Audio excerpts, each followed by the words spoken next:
بسم اللہ الرحمن الرحیم اللہم صلی علی سیدنا و مولانا محمد و اصحاب سیدنا و مولانا محمد مبارک وسلم۔ السلام علیکم ورحمۃ اللہ وبرکاتہ۔ ناظرین باتمکین، ARYQ TV پر حیات صحابہ رضی اللہ تعالیٰ عنہم کے بابرکت پروگرام میں میں ہوں آپ کا میزبان قاری محمد یونس قادری۔ اس پروگرام میں ہم صحابہ اکرام کی سیرت و طیبہ پہ بات کرتے ہیں، ان کی سیرت سے ہدایت کا نور حاصل کرتے ہیں۔ آج ہم جس عظیم صحابی رسول پر بات کرنے کا اعزاز حاصل کر رہے ہیں وہ گھرانہ تاجدار صداقت کا گھرانہ ہے، اور وہ گھرانہ وہ عظیم گھرانہ ہے کہ جس گھرانے کو یہ اعزاز حاصل ہے کہ 4 پشتیں ان کی صحابی ہونے کے شرف سے مشرف ہیں۔ یعنی ان کا دادا سے صحابی ہیں حضرت ابو قحافہ رضی اللہ تعالیٰ عنہ، ان کے والد گرامی تاجدار صداقت افضل البشر بعد الانبیاء بالتحقیق اشجع الناس سیدنا صدیق اکبر رضی اللہ تعالیٰ عنہ، کہ جن کی بابت میرے آقا نے فرمایا کہ میں نے ہر ایک کے احسان کے بدلے اتار دیے ہیں، لیکن ابو بکر کے اتنے احسان ہیں دین پر کہ کل قیامت کے روز رب کائنات میری طرف سے اپنی بارگاہ سے خود عطا فرمائے گا۔ وہ عظیم صحابی رسول کہ جن کے والد بھی صحابی، خود بھی صحابی، اور ان کے بیٹے ابو عتیق محمد رضی اللہ تعالیٰ عنہ وہ بھی صحابی، اور سیدنا عبد الرحمن بن ابی بکر رضی اللہ تعالیٰ عنہما کو یہ بھی اعزاز حاصل ہے کہ جناب ان کے بیٹے پھر ان کے پوتے قربان جاؤں وہ ام المومنین سیدہ عائشہ صدیقہ رضی اللہ تعالیٰ عنہا کے گود میں انہوں نے پرورش پائی، تربیت حاصل کی انہوں نے۔ یہ وہ عظیم صحابی رسول ہیں، قربان جاؤں کریم آقا علیہ السلام نے انہیں یہ اعزاز عطا کیا کہ خود کریم آقا نے ان کا نام انہیں عطا فرمایا۔ عبد الکعبہ سے بدل کر جب دار اسلام میں آئے تو سرکار دو عالم نے نام خود عبد الرحمن رکھا۔ پھر ان کی سگی بہن قربان جاؤں امت مصطفیٰ کی ماں ہیں، ام المومنین سیدہ عائشہ صدیقہ رضی اللہ تعالی عنہا ہیں۔ یہ وہ گھرانہ ہے کہ جس گھرانے میں سب سے پہلے نور ایمان کی کرنیں پڑیں، اور ایمان اور دین سے اسلام سے یہ گھر مزین ہوا۔ لیکن سیدنا صدیق اکبر رضی اللہ تعالیٰ عنہ نے تو پہلی آواز کے ساتھ لبیک کہہ دیا، لیکن انہوں نے تاخیر کی، اور جناب پھر بدر بھی گزر گیا، احد بھی گزر جاتا ہے، پھر جناب 6 ہجری آتی ہے، پھر میرے آقا کی غلامی میں آتے ہیں، اور سرکار کی غلامی میں پھر ایسے آئے کہ اپنا تن من دن سب کچھ حضور کے نام پہ قربان کر دیا۔ یہ عظیم صحابی رسول سیدنا عبد الرحمن بن ابی بکر رضی اللہ تعالیٰ عنہما ہیں۔ ان پر انشاءاللہ ہم بات کریں گے، اور ہماری خوش بختی ہے ہمیشہ کی طرح ہمارے ساتھ جلوہ فرما ہے وہ عظیم ہستی، جب وہ گفتگو کرتے ہیں تو علم و حکمت کے دریا بہنے شروع ہو جاتے ہیں۔ انتہائی محترم جناب حضرت علامہ مولانا مفتی محمد طاہر تبسم قادری صاحب، السلام علیکم ورحمۃ اللہ۔ وعلیکم السلام ورحمۃ اللہ۔ مفتی صاحب آج بڑا حسین ذکر ہے، اور گھرانہ بھی وہ عظیم گھرانہ کہ جس گھرانے نے ہر حوالے سے خدمت کی ہے، پھر ختم نبوت کے حوالے سے بھی ایک حوالہ ہے اس گھرانے کا، اور تو میں چاہوں گا کہ سب سے پہلے آپ کے ابتدائی جو دور ہے اس کے حوالے سے آپ کچھ موتی عطا فرمائیں۔ بسم اللہ جی۔ الحمد لولیہ والصلاة علی اہلہا، اما بعد فاعوذ باللہ من الشیطان الرجیم، بسم اللہ الرحمن الرحیم۔ بہت شکریہ۔ ابتدائی تعارف تو آپ نے کروا دیا، اور بڑے خوبصورت الفاظ میں کروایا ہے۔ یہ نسبتیں، یہ سعادتیں آپ کو حاصل ہیں، اور یہ امتیاز صحیح معنوں میں جس کو خاصہ کہتے ہیں، سبحان اللہ۔ خاصہ کی تعریف، یہ خاصہ ہمارے ہاں بھی استعمال ہوتا ہے، ویسے یہ عربی کا لفظ ہے جی، تو خاصہ کی تعریف اہل علم نے کی ہے، خاصۃ الشیء ما یوجد فیہ ولا یوجد فی غیرہ۔ اللہ اکبر۔ کسی شے کا خاصہ وہ ہوتا ہے جو صرف اسی میں پایا جائے، اور اس کے علاوہ کسی میں وہ نہ پایا جائے۔ کیا کہنے۔ تو یہ خاصہ اسی گھرانے کو اور اسی ہستی کو حاصل ہے جن کا آج ہم تذکرہ کرنے کی سعادت حاصل کر رہے ہیں۔ ان کے علاوہ کسی کو حاصل نہیں ہے کہ جن کی 4 نسلیں واہ واہ واہ، صحبت مصطفیٰ سے سبحان اللہ، باریاب ہوئی ہوں، دیدار مصطفیٰ سے مشرف ہوئی ہوں، اللہ اکبر، جن کی 4 نسلوں نے حضور صلی اللہ علیہ وآلہ وسلم کے ہاتھ میں ہاتھ دیا ہو، سبحان اللہ، سبحان اللہ، جن کی 4 پشتیں میرے آقا کی زیر تربیت رہی ہوں، کیا کہنے۔ یہ صرف انہی کو اعزاز حاصل ہے۔ اور پھر یہ بات بھی کہ یوں سمجھ لیں کہ مشن نبوت کے لیے جی، کسی اور گھر نے اور گھرانے نے اتنی خدمات سر انجام نہیں دی ہوں گی جتنی خدمات اس گھرانے نے اور اس گھر نے سر انجام دی ہیں۔ کیا کہنے، سبحان اللہ، جس گھرانے کا نام تاجدار صداقت کا گھرانہ ہے، واہ واہ واہ، اور خاص طور پر ہجرت کے موقع پر جی جو ہم پہلے حضرت ابوبکر صدیق رضی اللہ تعالیٰ عنہ پر جب ہم نے گفتگو کی تو اس وقت تذکرہ کر آئے تھے صحیح، کہ پورا خاندان حضور صلی اللہ علیہ وسلم کی خدمت میں مصروف عمل تھا، بیٹے بھی اور آپ کی اہلیہ بھی، آپ کی بیٹیاں بھی، غلام بھی، خود حضرت ابوبکر صدیق بھی، کیا کہنے، سارے کے سارے۔ سبحان اللہ، اچھا، اب جو بات آپ نے ذکر کی، ایک تو یہ ہے، ایک شرف تو آپ کا یہ ہے، اور دوسرا یہ بھی جی بڑا خوبصورت اعزاز اور شرف حضرت سیدنا ابو عبداللہ عبد الرحمن بن ابی بکر رضی اللہ تعالی عنہ کا یہ بھی ہے کہ وہ ام المؤمنین محبوبہ محبوب کائنات سبحان اللہ، حضرت سیدہ عائشہ الصدیقہ رضی اللہ تعالی عنہا کے سگے بھائی ہیں، اللہ اکبر، سگے بھائی ہیں، سبحان اللہ، سبحان ماں اور باپ دونوں کی طرف سے اللہ، جی تاجدار صداقت کے شہزادے اور شہزادی ہیں، ہاں جی، اور والدہ ماجدہ ام رومان سبحان اللہ، حضرت ابوبکر صدیق عظیم رضی اللہ صحابیہ، تعالی عنہ کی اہلیہ ہیں جی اور صحابیہ ہیں۔ اللہ اکبر، وہ یہ دونوں ان کے شکم سے تھے تو یہ حقیقی بہن بھائی ہوئے۔ صحیح، حضرت ابوبکر صدیق رضی اللہ تعالی عنہ کہ یہ دونوں عظیم فرزند، یعنی آپ کی لخت جگر بھی اور آپ کے فرزند بھی، سبحان اللہ، اچھا ان کا آپس میں جب وہ دائرہ اسلام میں آئے تو قرب بھی بڑا تھا اور محبت بھی بڑی تھی۔ حضرت عائشہ صدیقہ رضی اللہ تعالی عنہا سے بڑے تھے عمر میں، لیکن علم میں ان کا مقام بہت بڑا تھا، اللہ اکبر، اللہ، وہ ان کی تربیت فرمایا کرتی تھی اور یہ ان سے سیکھا کرتے تھے، سبحان اللہ، ان کی زیر تربیت رہے ہیں، اللہ اکبر، یہ شرف بھی آپ کا ہے۔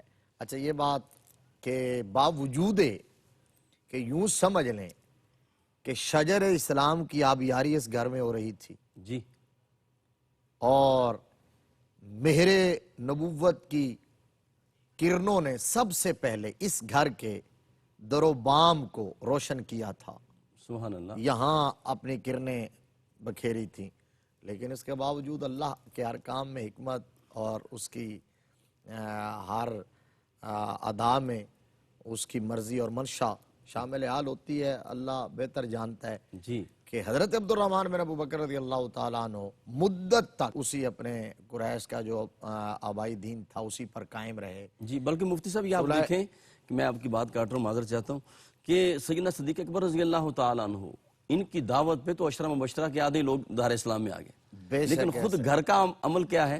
اللہ یعنی اکبر، یہ کہا نا کہ جی اللہ کے ہر کام میں حکمت ہے، اور وہ جب چاہتا ہے ہدایت کا وقت بھی اس کی طرف سے مقرر ہے، اللہ اکبر، اللہ، اور جس کو دینی ہے جب ملنی ہے اسی وقت ملنی ہے۔ جی تو آپ صلح حدیبیہ تک آپ نے حضور صلی اللہ علیہ وسلم کی دعوت کو قبول نہیں فرمایا تھا اور دین اسلام کو قبول نہیں فرمایا تھا۔ بدر کے اندر مشرکین کی طرف سے تھے، جی ابو جہل کے لشکر میں شامل تھے، اور وہاں حضرت ابوبکر صدیق رضی اللہ تعالیٰ عنہ ظاہر ہے غلامان رسول عربی صلی اللہ علیہ وسلم میں سر فہرست تھے۔ اللہ اکبر، سبحان اللہ، تو کیا مطلب عجب بات ہے جی کہ تاجدار صداقت جو افضل الخلق بعد الانبیاء بتحقیق ہیں بے شک، اور حضور کے یار غار ہیں اور جاں نثار ہیں اور وفادار ہیں، شمع رسالت کے پروانے ہیں، جی جنہوں نے اپنا سب کچھ حضور کے نام لگا دیا تھا، اللہ اکبر، اپنی حیاتی حضور کے نام لگا دی تھی۔ اور وہ جو آپ نے حوالہ دیا نا کہ حضور نے فرمایا تھا جی کہ میں نے سب کے احسانات کا بدلہ دے دیا سوائے ابو بکر کے، اللہ اکبر، تو اس کے اندر ایک اور بات بھی مجھے یاد آ رہی تھی کہ حضور صلی اللہ علیہ وسلم نے ایک دفعہ یہ فرمایا نا کہ مجھے آج تک کسی کے مال نے اتنا نفع نہیں دیا جتنا ابو بکر کے مال نے نفع دیا ہے۔ اللہ اکبر، مسند احمد بن حنبل میں یہ روایت موجود ہے۔ تو حضرت ابو بکر صدیق رضی اللہ تعالیٰ عنہ زارو قطار رونے لگے، جی یہ سن کے سسکیاں لینے لگے آپ، اور آپ کے اتھرو بہ رہے ہیں۔ تو رحمت عالم یہ عشق کا وہ مقام ہے، عاشقارہ سہ نشانی ہے پسر، رنگ زرد و آہ سرد و چشم تر۔ اللہ اکبر، سبحان اللہ، یہ کہا کہ عاشقوں کی نشانیاں عجیب ہوتی ہیں کہ رنگ ان کا زرد رہتا ہے، جی آہ ان کی سرد ہوتی ہے، اور آنکھیں ان کی ہمیشہ تر رہتی ہیں۔ اللہ اکبر. اب حضور صلی اللہ علیہ وسلم نے فرمایا کہ ابو بکر میں نے تو تمہاری تعریف کی ہے، میں نے تو تحسین کی ہے، اپریسیشن دی ہے، تو روئے کیوں؟ تو عرض کیا یا رسول اللہ جب آپ نے کہا نا ابو بکر کا مال، اللہ اکبر اللہ اکبر. یہ غیریت ہو گئی، عینیت نہ رہی. جی مضاف اور مضاف الیہ میں مغایرت ہوتی ہے. تو ابو بکر کا مال، تو اس کا مطلب یہ ہے کہ میرا مال کوئی اور ہے، اللہ اکبر. آپ کا مال کوئی اور ہے. کیا کہنے. تو آقا بس یہ بات میں نے سنی ہے تو بے ساختہ اتھرو نکلے ہیں جی کہ میں کون ہوں اور میں کیا ہوں اور میرا مال کیا ہے. میں بھی آپ کا، میری اولاد بھی آپ کی، میری جان بھی آپ کی، میرا مال بھی آپ کا، میری کل کائنات آپ ہیں. کیا کہنے. بلکہ مفتی صاحب کریم آقا علیہ الصلوۃ والسلام تو ابو بکر کے مال میں کبھی کبھی اس طرح تصرف فرماتے تھے جیسے اپنا مال ہو. بے شک اللہ اکبر. ایسا یہ اعزاز بھی آپ کو حاصل ہے. یہ شرف آپ کو حاصل ہے. اللہ ایسا ہی اکبر اللہ اکبر. اچھا اب وہاں یہ تھا کہ حضرت ابو بکر صدیق ادھر ہیں اور عبد الرحمن بن ابو بکر ادھر ہیں، جی اور میدان میں نکلے اور مبارزت دی مسلمانوں کو، فرزندان اسلام کو، غلامان رسول عربی کو، مطلب ان کو للکارا. اللہ اکبر. تو حضرت ابو بکر صدیق رضی اللہ تعالیٰ عنہ کے لیے اس سے مشکل اور کٹھن مرحلہ اور کیا ہوگا.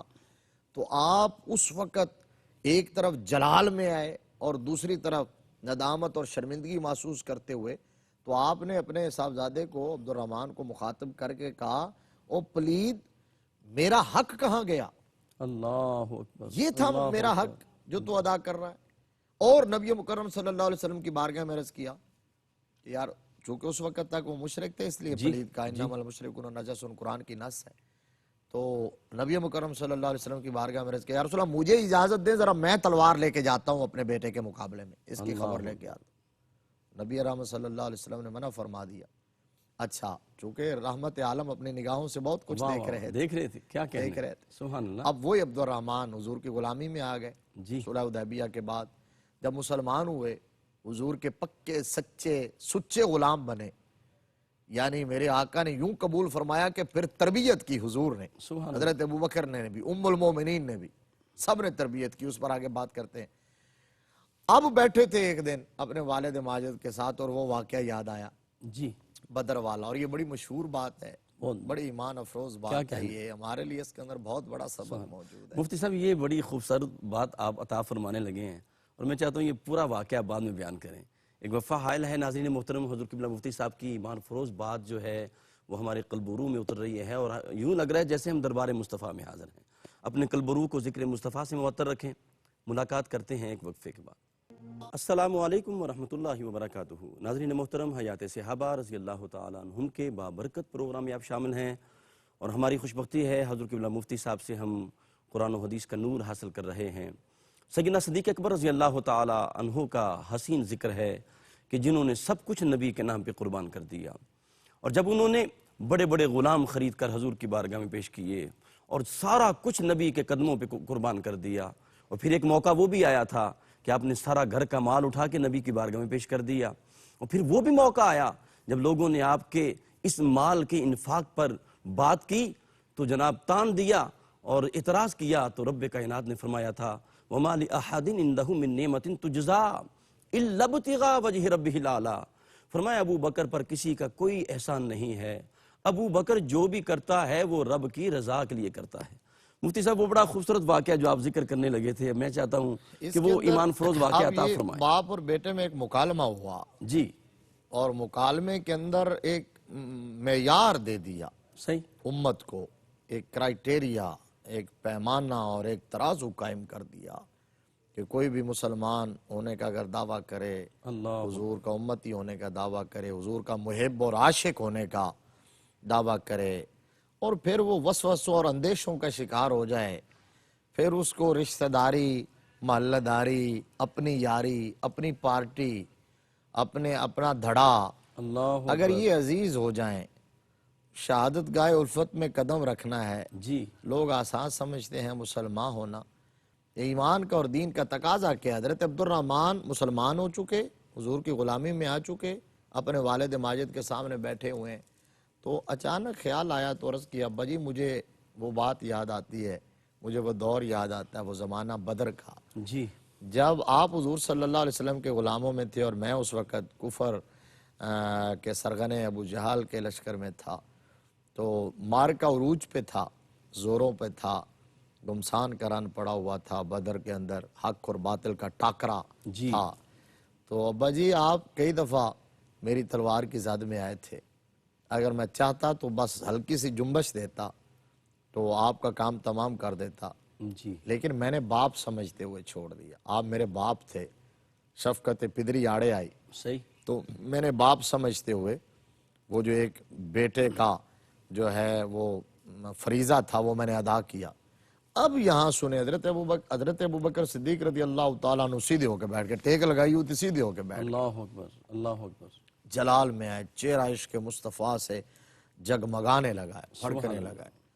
آپ نے فرمایا عبد الرحمن بیٹے سن لے، پھر یہ تو تھا جس نے باپ سمجھتے ہوئے مجھے چھوڑ دیا۔ مجھے میرے رب کے عزت اور جلال کی قسم ہے، اگر تو ایک دفعہ بھی میری تلوار کے نیچے آ جاتا نا، جی میری تلوار کی زد میں آتا، تو میں بیٹے کو نہ دیکھتا، نبی کا دشمن سمجھتے ہوئے گردن اڑا کے رکھ دیتا۔ اللہ اکبر، اللہ میرے نزدیک یہ رشتہ عزیز نہیں ہے، جی، میرے نزدیک غلامی رسول کا رشتہ سب سے زیادہ عزیز ہے۔ واہ واہ، یہ ہے جو پہلا مسلمان ہے دھرتی پر، حضور کا پہلا غلام ہے، حضور کا پہلا یار ہے، حضور کا رازدار ہے، حضور کے جانشین ہیں، حضور صلی اللہ علیہ وآلہ وسلم کے جو ہے وہ قریبی ترین ساتھی، انہوں نے معیار یہ دیا اور قرآن نے اس کی تصدیق کی ہے۔ اب قرآن پاک سے ہم اپنی طرف سے یہ بات نہیں کرتے اور نہ ایکسٹریمزم کی دعوت دیتے ہیں، بات یہ ہے کہ ایمان کیا ہے اور اسلام کیا ہے اور دین کیا ہے۔ اب یہ اسی طرح کا ادھر بیٹے کے ساتھ یہ معاملہ، جی اور ادھر آپ نے باپ ابو قحافہ جو تھے انہوں نے نازیبا جی کلمہ کہا تو حضرت ابوبکر صدیق رضی اللہ تعالیٰ عنہ نے تمانچہ رسید کر دیا اپنے باپ کے منہ پر۔ بوڑھے تھے، نابینا تھے، ہڈیوں کا ڈھانچہ تھے، لیکن ان سے ایسے جملہ نکلا کہ آپ نے تو اب نبی رحمت صلی اللہ علیہ وسلم کی بارگاہ میں جب یہ بات پہنچی تو آپ نے فرمایا ابوبکر ایسا نہ کرتے، تو عرض کیا یا رسول اللہ وہ تو میرے پاس اس وقت تلوار نہیں تھی۔ اللہ اکبر، اللہ اکبر، اب قرآن کی آیت نازل ہوئی، لا تجد قوما یؤمنون باللہ والیوم الآخر یوادون من حاد اللہ ورسولہ ولو كانوا آباءهم او ابناءهم او اخوانهم او عشیرتهم، 28واں پارہ ہے۔ جی اب یہ حکم نہ، بعد نے کہا یہ حضرت عبداللہ بن مسعود کے بارے میں نازل ہوا، اور بعد نے کہا حضرت ابو عبیدہ بن جراح کے بارے میں نازل ہوئی، صحیح، اور بعد یہ حضرت ابوبکر صدیق، دونوں شان نزول۔ تو اللہ تبارک و تعالیٰ نے تائید کیا نازل فرمائی؟ حکم فرمایا بھیجا کہ محبوب وہ لوگ، وہ قوم، یوادون من حاد اللہ ورسولہ لا تجد قوما یؤمنون باللہ والیوم الآخر جن کے دل میں اللہ اور اس کا رسول بس چکا ہوگا، اس دل میں اللہ رسول کے دشمن کے لیے کوئی جگہ نہیں ہو سکتی۔ ولو کانوا آباء، واہ واہ واہ واہ، سبحان اللہ، باپ ہو یا بیٹا ہو یا رشتہ دار ہو یا قبیلہ ہو۔ اللہ اکبر، اب یہ معیار ہے قرآن و سنت کا، یہ معیار ہے صحابہ کا، یہ معیار ہے ان صحابہ کا جو حق کا معیار ہے، جی وہ صحابہ جو دیانت اور صداقت کا معیار ہیں، جو ہدایت کے روشن چمکتے ہوئے ستارے ہیں۔ نبی رحمت صلی اللہ علیہ وسلم نے فرمایا ہے ہر ایک ستارہ روشنی کسی کی کم کسی کی زیادہ ہے، لیکن اصحابی کالنجوم فبأیہم اقتدیتم اہتدیتم، میرے سارے صحابہ چاہے حضرت عبد الرحمن ہو یا حضرت ابو بکر ہو، سارے کے سارے ہدایت کے روشن چمکتے ہوئے ستارے ہیں۔ جو اصول، جو قانون، جو معیار وہ دے رہے ہیں وہ تمہارے لیے مشعل راہ ہونا چاہیے۔ بے شک، اب حضرت عبد الرحمن جب آئے نا حضور کی غلامی میں، جب اسلام قبول کیا تو بہت خوشی ہوئی حضرت ابوبکر صدیق رضی اللہ تعالیٰ عنہ کو۔ ظاہر ہے اس سے زیادہ خوشی مطلب کس بات کی ہو سکتی تھی، اور ابو بکر سے زیادہ کس کو خوشی ہو سکتی تھی؟ واہ واہ واہ، جو صرف اپنے بیٹے کے بارے میں نہیں چاہتے، وہ تو چاہتے تھے کہ پورا زمانہ حضور کی زلف گراگیر کا اسیر بن جائے، میرے آقا کے گن گاتا رہے۔ ان کے تو شب و روز گزرتے ہی اسی جستجو میں تھے، اسی تگ و دو میں، اسی سٹرگل اور محنت میں، تو بڑی خوشی ہوئی۔ وہ مکہ میں تھے، اب یہ ہجرت کر کے تشریف لا چکے تھے حضرت ابوبکر صدیق حضور کے ساتھ، تو فوراً اپنے بیٹے کو بلا لیا، مدینہ میں بلا کے اپنے تمام معاملات، اپنا کاروبار، اپنے سب حضرت عبد الرحمن کے سپرد کر دیے، جی اور وہ بڑی خوش اسلوبی سے نبھانے لگے۔ اب یہاں سے اس دور کا آغاز ہوا جب عبد الرحمن کفر سے اسلام کی طرف آئے، اندھیرے سے اجالے کی طرف آئے، باطل سے حق کی طرف آئے، جی جہنم کے راستے سے ہٹ کے جنت کے راستے کے مسافر بنے۔ سبحان اللہ۔ تو اب جہاں آئے ہیں تو میرے آقا کی نگاہ ناز میں آ گئے، حضور کی تربیت میں آ گئے۔ میرے آقا نے پھر بہت شفقت فرمائی، اس قدر تربیت کی ہے۔ رحمت عالم صلی اللہ علیہ وسلم نے بھی، تاجدار صداقت میں نے بھی، کیا کہنا، اور ام المومنین نے بھی، سبحان اللہ۔ یعنی ان تین ہستیوں نے حضرت عبد الرحمن کی تربیت یوں کی ہے کہ انہیں کندن بنا دیا۔ اللہ اکبر، سبحان پھر اللہ۔ وہ اسلام کے بطل جلیل بن گئے، ایک نڈر سپاہی اور ایک جاں باز سر بکف مجاہد بنے۔ اللہ اکبر۔ ایسے ایسے کارنامے کہ پھر یہ کہا جاتا ہے، بعض لوگوں نے، سیرت نگاروں نے نقل کیا ہے کہ حضرت عبد الرحمن بن ابو بکر رضی اللہ تعالی عنہ کا شمار عرب کی ان سورماؤں میں ہوتا تھا، جی، ان جو ہے وہ جنگجوؤں میں ہوتا تھا صحیح، کہ جن کو 1000 جنگجوؤں کے برابر سمجھا جاتا، اللہ اکبر، 1000 کے برابر۔ کیا کہنے، سبحان یہ اللہ۔ یعنی وہ جو آپ کے اندر نسبی اور فطرتی جو شجاعت تھی، بہادری، بسالت، اس کو پھر مزید سینچ دیا اور اس کو مزید 4 چاند لگا دیے نبی مکرم صلی اللہ علیہ وسلم کی نگاہ ناز نے، اور حضرت ابو بکر صدیق رضی اللہ تعالیٰ عنہ کی وفا نے، اور حضرت ابو بکر صدیق کی شجاعت نے۔ بلکہ مفتی صاحب ایسا کیوں نہ ہوتا، آپ شجاع کیوں نہ ہوتے کہ آپ اشجع الناس کے بیٹے۔ بڑی خوبصورت بات آپ نے اللہ کی ہے، اکبر، سبحان اللہ۔ یعنی حضرت ابو بکر صدیق کا یہ وصف اور یہ پہلو جس کی طرف آپ نے توجہ دلا دی، سبحان اللہ، اشجع الناس، اللہ اکبر، اشجع الناس۔ اور لطف کی بات یہ ہے کہ یہ کہا کس نے ہے؟ واہ واہ، یہ شیر خدا نے کہا، سبحان اللہ، سبحان یہ اللہ، شیر خدا کی زبان سے نکلا، ذوالفقار حیدری جن کے ہاتھ میں ہوتی تھی۔ جی، تو حضرت مولا کائنات رضی اللہ تعالیٰ عنہ نے مجمع عام میں پوچھا تھا کہ بتاؤ تمہارے نزدیک نبی کے صحابہ میں سب سے بہادر کون ہے؟ سوائق المحرقہ کے اندر علامہ ابن حجر نے نقل کیا، تو کہا کہ انہوں نے کہا جی آپ ہیں، جی، تو فرمایا نہیں کوئی اور ہے، تو انہوں نے کہا جی ہم تو آپ کو ہی جانتے ہیں، پھر آپ بتائیں صحیح، کہ جس کو حضور کے سارے صحابہ شجاع اور بہادر سمجھیں اور کہیں وہ کسی اور کو سمجھتا ہے تو اس کی بہادری کا عالم کیا ہوگا؟ کیا کہنے، تو انہوں نے کہا جی حضرت مولا کائنات نے فرمایا میرے نزدیک حضرت ابو بکر صدیق اشجع الناس ہے۔ انہوں نے کہا جی وہ کیسے سب سے بہادر؟ انہوں نے کہا جی بات اصل یہ ہے کہ کون کہاں کتنا جم کے کھڑا ہوتا ہے، صحیح، یہ بات کنسیڈر ہوتی ہے۔ کہا کہ بدر کا میدان تو رب ولیم مارکا تھا اور جس پر ڈیپینڈ کرتا تھا اسلام کی بقا کا مسئلہ تھا، اور نبی رحمت صلی اللہ علیہ وسلم اپنے خیمے میں تھے اور خیمہ ٹارگٹ تھا ہر کافر کا اور کفر کے ہر سرغنے کا، ہر تیر تلوار اور نیزے کا ٹارگٹ وہی خیمہ اور خیمے والی ہستی تھی۔ جی، تو آپ سوال اٹھا کے اس خیمے کے باہر پہرہ دار بن کے، باقی تو میدان میں ہوں گے، اس خیمے میں کے باہر پہرہ دار بن کے ڈیوٹی کون سر انجام دے گا؟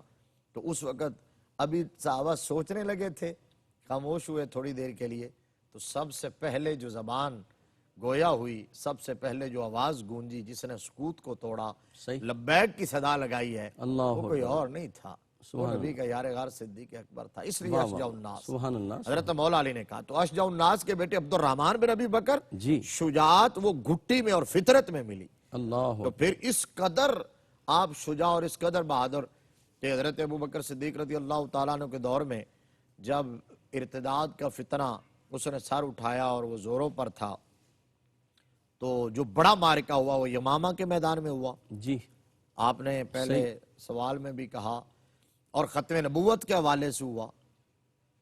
نبی رحمت صلی اللہ علیہ وسلم خاتم النبیین ہے، بے شک، بے اور شک، خاتم النبیین کا کوئی اور معنی نہیں ہے۔ اللہ اکبر، خاتم النبیین کا معنی یہی ہے کہ میرے مصطفیٰ کریم صلی اللہ علیہ وسلم اللہ کے آخری نبی اور رسول ہیں، اس کے بعد نبوت اور رسالت کا سلسلہ تکمیل پذیر ہو گیا۔ اللہ اکبر، میرے حضرت آدم علیہ السلام سے جس سلسلے کا آغاز ہوا تھا نبی رحمت صلی اللہ علیہ وسلم پر کمپلیٹ ہو گیا، حضور کے بعد کوئی نبی نہیں آئے گا۔ بے شک، فرمایا اگر میرے بعد نبی آنا ہوتا تو عمر ہوتا۔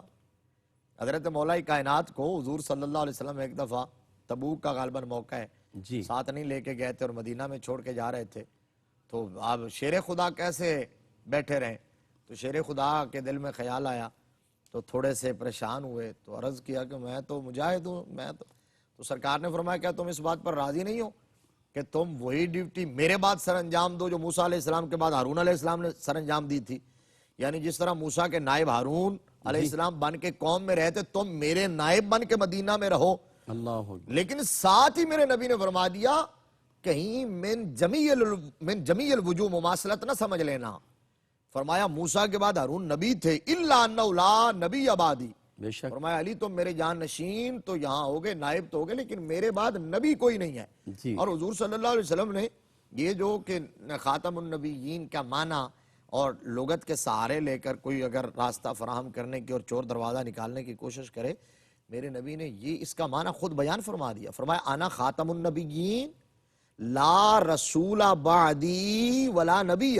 اللہ یہ لا رسول بعدی ولا نبی یہ خاتم النبیین کا معنی ہے. مانا ہے. سبحان اللہ. فرمایا خاتم النبیین کا مطلب یہ ہے کہ میرے بعد کوئی رسول بھی نہیں ہے، کوئی نبی بھی نہیں ہے. واہ واہ. اچھا میں ناظرین کے لیے ایک علمی بات بڑی خوبصورت یہاں دیکھیے، میرے نبی نے فرمایا لا رسول بعدی ولا نبی. صرف اس پر اکتفا نہیں کیا لا رسول بعدی. جی. اگر یہ کہہ دیتے تو اتنا کافی تھا، لیکن رسول خاص ہے، نبی عام ہوتا ہے. رسول خاص کی نفی عام کی نفی کو مستلزم نہیں ہوتی. صحیح. یعنی رسول کی نفی سے نبی کی نفی نہیں ہونا تھی. اگر صرف یہ فرما دیتے کہ لا رسول بعدی، میرے بعد رسول کوئی نہیں ہے، اور یہ نہ کہتے میرے بعد نبی کوئی نہیں ہے، تو کوئی کہہ سکتا تھا کہ جی میں نے رسول ہونے کا تو دعویٰ نہیں کیا، نبی ہونے کا دعویٰ کیا. تو میرے نبی نے لائے نفی جنس کے ساتھ کیٹیگوریکل انداز میں فرما دیا. فرمایا میرے بعد نہ کوئی رسول ہے، نہ کوئی نبی، اور نہ کوئی تشریعی نبی، نہ ذلی نبی، نہ بروزی نبی. فرمایا میں آخری نبی بن کے ختم نبوت کا تاج اپنے سر پہ سجا کیا کے کہنے. سبحان اللہ سبحان اللہ. مفتی صاحب، ناظرین محترم، قبلہ مفتی صاحب نے ختم نبوت کے حوالے سے بہت خوبصورت علم کا نور ہمیں عطا فرمایا ہے. اس پہ مزید ہم بات کریں گے انشاءاللہ. قلب و روح کو ذکر مصطفیٰ سے معطر رکھیں. ملاقات کرتے ہیں ایک وقفے کے بعد. السلام علیکم ورحمۃ اللہ وبرکاتہ. ناظرین محترم، حیات صحابہ رضی اللہ تعالیٰ عنہم کے بابرکت پروگرام میں آپ شامل ہیں. ہمارے ساتھ تشریف فرما ہیں عالم اسلام کی عظیم علمی مذہبی اسکالر شخصیت جناب محترم مفتی محمد طاہر تبسم قادری صاحب. قبلہ مفتی صاحب نے ختم نبوت کے حوالے سے آخر میں گفتگو فرما رہے تھے. مزید اور بھی بات کرتے ہیں. یہ بات یاد رکھیں کہ امام اعظم ابو حنیفہ رضی اللہ تعالیٰ عنہ، جن کے ہم مقلد ہیں، ان کی بارگاہ میں ایک شخص آیا اور آ کے کہنے لگا کہ فلاں شخص نے نبوت کا دعویٰ کیا ہے. تو آپ نے کہا استغفر اللہ استغفر اللہ. تو وہ سائل کہنے لگا کہ میں جا کے اس سے کوئی دلیل مانگتا ہوں، معجزہ طلب کرتا ہوں کہ تاکہ وہ عاجز آ جائے. تو سیدنا ابو حنیفہ امام اعظم رضی اللہ تعالیٰ عنہ نے فرمایا کہ نہ استغفر، دلیل نہ مانگنا. عرض کی حضور دلیل مانگوں تو وہ عاجز آ جائے گا، ساری بات واضح ہو جائے گی. فرمایا ہر معاملے میں دلیل مانگ سکتے ہو. اگر کوئی نبوت کا دعویٰ کرے دلیل مانگنے والا بھی کافر ہو جاتا ہے. ناظرین محترم، آپ اندازہ کریں اتنا نازک معاملہ ہے. تو یہ گھرانہ تاجدار صداقت کا، انہوں نے ختم نبوت کے حوالے سے جو انہوں نے نوکری کی ہے وہ اسی گھرانے کا ترہ امتیاز ہے. جی مفتی صاحب. اچھا جی، آپ نے بڑی اہم بات کر دی اور میں اس کو تھوڑا سا ہمارے ناظرین کے لیے سمجھا دوں. آج کل چونکہ دور ایسا ہے کہ ہماری نیو جنریشن یہ کہتی ہے کہ آرگومنٹ، دلیل ہونی چاہیے. وہ کہتے ہیں اس میں دلیل کیوں نہیں مانگی جا سکتی. اچھا اصل مسئلہ یہ ہے کہ اس میں بڑی سادہ بات ہے اور ایمان افروز بات ہے. وہ سادہ بات یہ ہے کہ جب نبی مکرم صلی اللہ علیہ وسلم نے، ہم مسلمان ہیں اور بینگا مسلم ہمارا ایمان ہے کہ اللہ ایک ہے اور اللہ کی ذات موجود ہے کائنات کے ذرے ذرے میں. اچھا ہمارا ایمان یہ ہے کہ جنت بھی ہے، دوزخ بھی ہے، ملائکہ بھی ہیں، اچھی بری تقدیر بھی ہے، بعث بعد الموت پر بھی ہمارا ایمان ہے، یوم آخرت پر بھی ہمارا ایمان ہے. اور ان میں سے ہم نے کوئی چیز بھی دیکھی نہیں ہے. اللہ اکبر اللہ اکبر. ہم نے ان میں سے کوئی چیز بھی دیکھی نہیں ہے. زبان مصطفیٰ سے نکلا اللہ اکبر تو ہم شہادت دے رہے ہیں، تصدیق دے رہے ہیں. تو جس آقا کی زبان سے نکلی ہوئی اتنی باتوں کو مان رہے ہیں، اسی مصطفیٰ نے اسی زبان سے فرمایا ہے کہ میں خاتم النبیین ہوں، میرے بعد کوئی نبی نہیں. کیا کہنے مفتی صاحب. تو اب مطلب یہ ہے کہ اگر کسی بدبخت سے کوئی دلیل مانگے جی تو اس کا مطلب یہ ہے کہ اس کا حضور کی اس بات پر ایمان نہیں ہے، صحیح، حضور کی زبان کی صداقت پر ایمان نہیں ہے. وہ دلیل کیوں مانگے گا جب نبی رحمت صلی اللہ علیہ وسلم نے فرما دیا کہ میرے بعد کوئی نبی نہیں. اور فرمایا میرے بعد میری امت میں فرمایا 30 کذاب ہوں گے، دجال ہوں گے. اللہ سلاسون کذابون دجالون یزعم کلہم انہ نبی و انہ لا نبی بعدی. فرمایا 30 کذاب دجال آئیں گے، ہر ایک یہ سمجھے گا کہ میں نبی ہوں، حالانکہ میرے بعد کوئی نبی نہیں. کوئی نبی نہیں. اب بات یہ ہے صحیح کہ حضرت عبد الرحمن بن ابی بکر رضی اللہ تعالیٰ عنہ سبحان اللہ. جو ہمارا موضوع ہے، تائیدار صداقت کے شہزادے، بات یہ کر رہے تھے کہ انہوں نے دین اسلام کے لیے شجاعت کے دریا بہائے ہیں. اللہ اکبر. یعنی جو شام کی جنگیں ہیں اور ان کا جو فائنل ٹچ تھا، کلائمیکس تھا، جرموک کا معرکہ، اللہ اکبر. اللہ اکبر.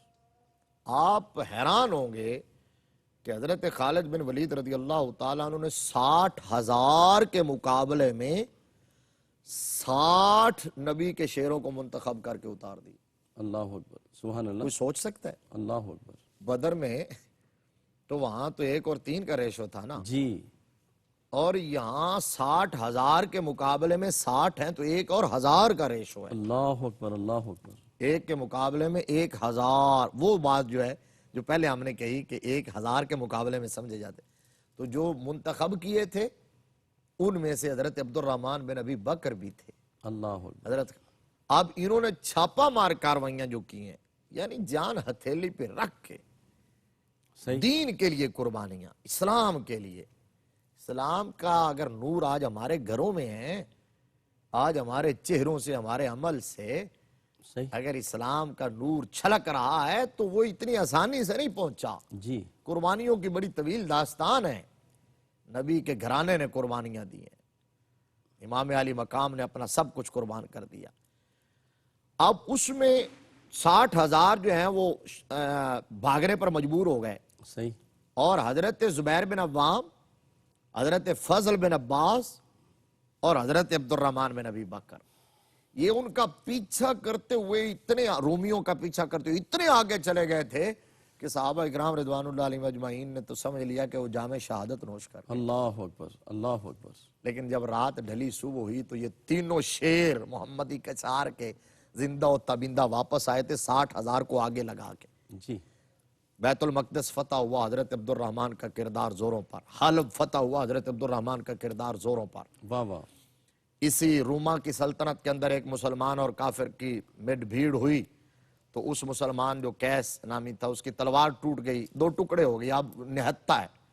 حضرت عبد الرحمن کی نظر پڑی ہے اور شیر کی طرح جپٹے ہیں، چیتے کی طرح، اور وہاں جا کے اس کے ہاتھ میں تلوار تھما دی ہے. تلوار تھمائی ہے تو ادھر سے اس کی مدد کے لیے ایک اور نکل آیا. پھر آپ ڈٹ گئے. جب ڈٹ گئے ان دونوں کافروں کو ایک لمحے میں واصل جہنم کیا ہے. جو بات کہنا چاہتا ہوں، اس کے بعد عبد الرحمن بن ابی بکر رضی اللہ تعالیٰ عنہ نے میدان میں کھڑے ہو کر ہزاروں کافروں کے سامنے جو مبارزت پیش کی اور ان کو للکارا ہے نا واہ واہ. کہ تم میں سے کوئی ہے جو ابو بکر کے بیٹے کے سامنے آئے، کیا کہنے. کوئی ہے جو حضور کے اس غلام کے سامنے آئے.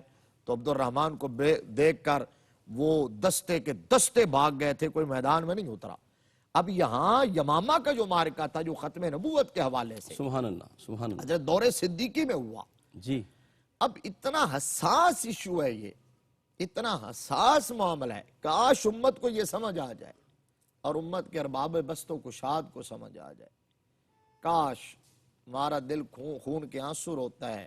اب بات یہ ہے کہ اس کی حساسیت کا اندازہ یوں لگا لیں کہ یمامہ کا جب ختم نبوت کا معرکہ پیش ہوا تو حضرت ابو بکر صدیق رضی اللہ تعالیٰ عنہ نے خلیفہ بنتے ہی، سارا نظام سنبھالتے ہی یہ قانون بنا دیا تھا کہ جو اصحاب بدر ہیں، حضور کے بدری صحابہ، ان کا چونکہ بڑا مرتبہ ہے، بڑا مقام ہے، وہ نشانیاں ہیں بدر کی. اللہ اکبر. سبحان اللہ. رسالت مآب صلی اللہ علیہ وسلم کی نشانیاں ہیں ہمارے پاس. تو آج کے بعد وہ تبرک ہے ہمارے پاس رہیں، انہیں کسی بھی مارکے میں جانے کی ضرورت نہیں ہے، تلوار اٹھانے کی ضرورت نہیں ہے. جی. وہ سینئر، وہ بزرگ ہیں نا مجاہدین لڑنے کے لیے، اللہ اکبر. انہیں ضرورت نہیں ہے. لیکن جب ختم نبوت پر حملہ ہوا، ختم نبوت کے حوالے سے چیلنج درپیش ہوا، تو حضرت ابو بکر صدیق نے اپنا بنایا ہوا قانون واپس لیا اللہ اکبر. اور اصحاب بدر کو کہا کہ اٹھو اور تم بھی تلواریں پکڑو، کیونکہ مسئلہ اتنا حساس ہے، شامل ہو جاؤ، اس لیے کہ تمہاری عزتیں، دستاریں، پگڑیاں تب سلامت ہیں جب نبی کی ناموس سلامت ہے، حضور کی. اچھا مفتی صاحب، ایک سوال میں ضمناً عرض کرنا چاہوں گا، جو آپ نے کہا کتنا حساس مسئلہ ہے کہ جو غزوات ہوئے ان میں کتنے لوگ مارے گئے اور اس مارکے میں کتنے لوگ مارے گئے. یہ اصل یہی، آگے میں اسی طرف آ رہا ہوں کہ آپ دیکھ لیجئے کہ نبی رحمت صلی اللہ علیہ وآلہ وسلم کے 23 سالہ نبوی دور میں مسلمانوں اور کافروں کی طرف سے یعنی حیران کن فگر ہے، دونوں طرف سے غزوات میں بھی اور ریاست مدینہ کے قیام اور سزاؤں کے نفاذ میں بھی جو کل لوگ لقمہ اجل بنے ہیں، ادھر سے جام شہادت نوش کیا اور ادھر سے مرے ہیں، وہ صرف 259 ہے۔ اللہ اکبر، 259 ہے صرف۔ اللہ اکبر۔ ہمارے ناظرین حیران ہوں گے، لیکن اور اکیلے یہ بھی مفتی صاحب جملہ آپ کی طرف سے میں اجازت چاہوں گا کہ لوگ کہتے ہیں نا کہ اسلام تلوار کے زور پہ پھیلا۔ جی آپ اس سے اللہ اندازہ اکبر، لگا یہ تو سکتے کردار ہیں مصطفیٰ تھا کہ صرف 259 لوگ جو ہیں اللہ اکبر۔ انہوں نے جان دی ہے۔ یہاں تو ایک ایک جنگ میں لاکھوں لوگ مارے جا رہے ہیں۔ آج جو مادی جنگیں ہیں، جی آج جو اقتدار کی جنگیں ہیں، جو اپنے ملک کے لیے جنگیں ہیں، تو میرے نبی رحمت صلی اللہ علیہ وسلم کے اخلاق سے، جی حضور کے کردار سے، میرے آقا کے پیار سے اسلام پھیلا ہے، صحابہ کے روشن کردار سے پھیلا ہے۔ اور یہ ختم نبوت کے لیے یمامہ میں کتنے لوگ؟ یمامہ میں آپ دیکھیے ادھر 259 ہے، اور وہاں یمامہ کے میدان میں حضور صلی اللہ علیہ وسلم کے 1200 صحابہ، جن میں 700 حافظ قرآن صحابہ تھے، 70 بدری صحابہ تھے، انہوں نے اپنی جانوں کا نذرانہ پیش کیا ہے، اللہ اکبر۔ اور 35,000 ختم نبوت کے غدار وہاں مارے گئے ہیں۔ حضرت عبد الرحمن کی آخری بات 2 جملوں میں کر کے سمیٹ دیتا ہوں۔ جی تو اس مارکے میں کردار یہ تھا کہ جو اس قلعے کے اندر وہ قلعہ بند ہوئے، اس کی فصیل میں شگاف پڑا نا، تو مسلمانوں کو ایک موقع ملا اس قلعے کے اندر داخل ہونے کا۔ تو وہاں ایک ان کا بڑا نامی گرامی آدمی جو ہے وہ محکم، وہ وہاں آ کے سینہ تان کے کھڑا ہو گیا اور کسی کو اندر داخل نہیں ہونے دیا۔ تو پھر اس کو وہاں سے اگر کسی نے اپنی جوان مردی سے ہٹایا اور اس کو واصل جہنم کیا اور مسلمانوں کے لیے اندر داخل ہونے کا راستہ بنایا، تو وہ حضرت عبد الرحمن بن ابی بکر رضی اللہ تعالیٰ۔ کیا کہنے ناظرین محترم، سیدنا عبد الرحمن بن ابی بکر رضی اللہ تعالیٰ عنہما، جنہوں نے ختم نبوت کے لیے اس پورے خاندان نے اپنا تن من دھن قربان کیا، اور اسی معرکہ میں انہوں نے 7 سرماؤں کو جو بڑے جنگجو تھے ان کو واصل جہنم کیا۔